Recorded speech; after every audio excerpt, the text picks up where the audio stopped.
your explosiveness and your power. The important thing to remember about hamstrings is while we develop them, we also want to make sure we're stretching them. If you're recovering from a hamstring injury and you're doing today's workout, just be mindful of that, listen to your body. Take rest, don't overstretch. That's a common way to continue to injure yourself, so just be mindful of that. So we're going to get started today. Same general warm-up. We'll do high knees. We're going to add in butt kicks today after we do our high knees. Then we'll do 10 push-ups. Then we'll do a plank. And then we'll do down dog stretch, which will help us lengthen on the back of our legs. And then we'll hop right into it. So normal high knee setup, drawing your knees up, and then switch to your butt kicks. Drawing your heels up towards your seat. Keep moving your arms. Okay, and then after you do your high knees and your butt kicks, come on down to your push-ups. I would do about 30 push-ups. Try some on the balls of your feet today if you're feeling strong. You can always come back down to your knees and modify there, but just remember the pillars of a solid push-up. I'm seeing a lot of you with your hands out wider, which is great for pectoral engagement, but if you really just want to keep your upper back and your shoulders engaged, walk your hands until they're right underneath your shoulders. So after you do your push-ups, go ahead and hop into your plank right away. Do 30 seconds. Y'all's planks look phenomenal. Keep it up. Since today is hamstring focused, if you wanted to bend your back leg in half, kick your heels up for 15 seconds on left foot, and then switch to right. That's a great way to go ahead and stretch out your hamstrings. Then just press up into a down dog stretch. So make an upside down triangle with your body. You want to focus on keeping your heels on the carpet and pressing your chest towards your thighs. That'll help you lengthen down the back of your legs. So that is your pretty simple warm-up.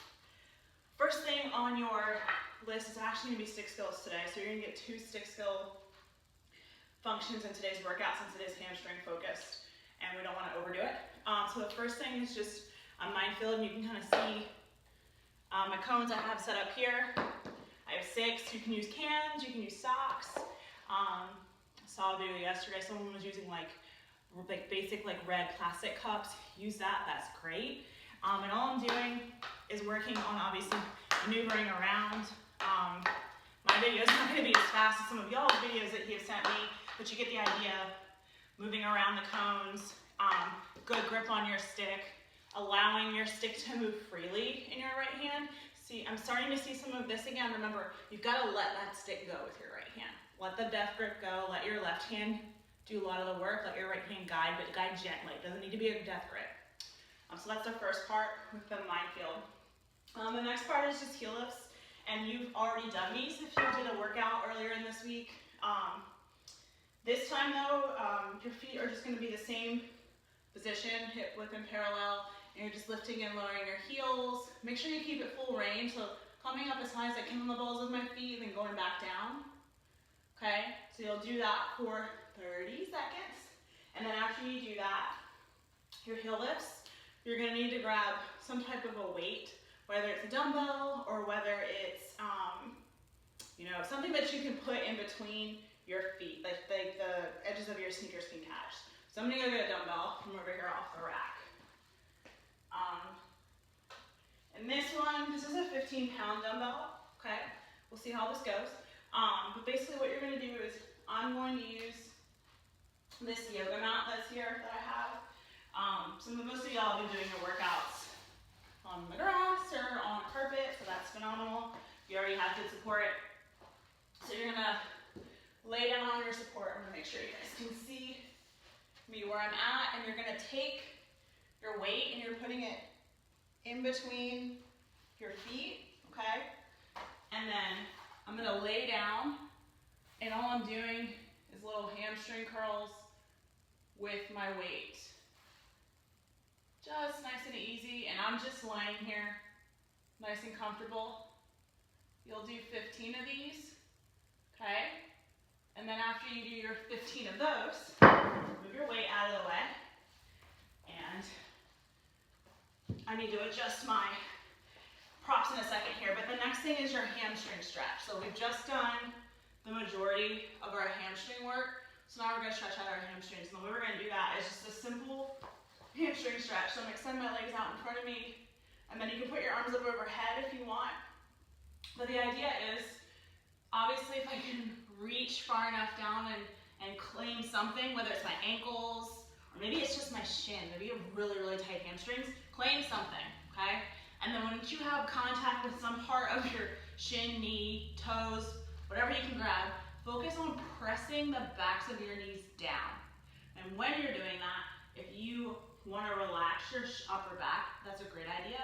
If you want a deeper stretch, just kind of slightly lift your chin a little bit and just play around with that for a second. But you're going to want to hold here. This is your rest, okay? Today's not really about high heart, keeping your heart rate up high. Today's more about really targeting your hamstring. So today's actually a really good day to go on a nice like long run or something like that, if the weather cooperates out there.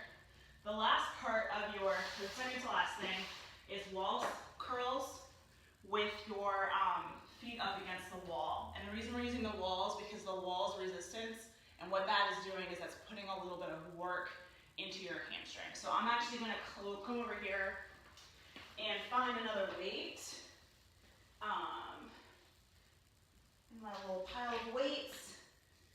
And it's a pretty light one. I think this is like 14 pounds. I'll weigh down first, safety first.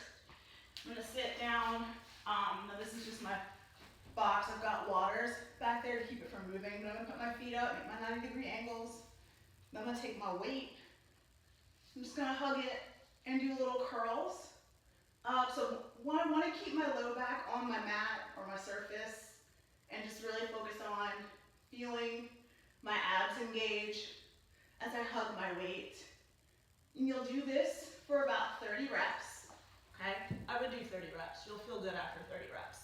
Then after you do your 30 reps with that, move all your weights out of your way, because the last thing you have is a jab and a block tackle sequence. So I'm not gonna work too wide, but basically all I'm going to do is get in my good defensive stance, get my stick and my feet moving. I'm gonna throw in a jab, maybe another jab, and then a block tackle.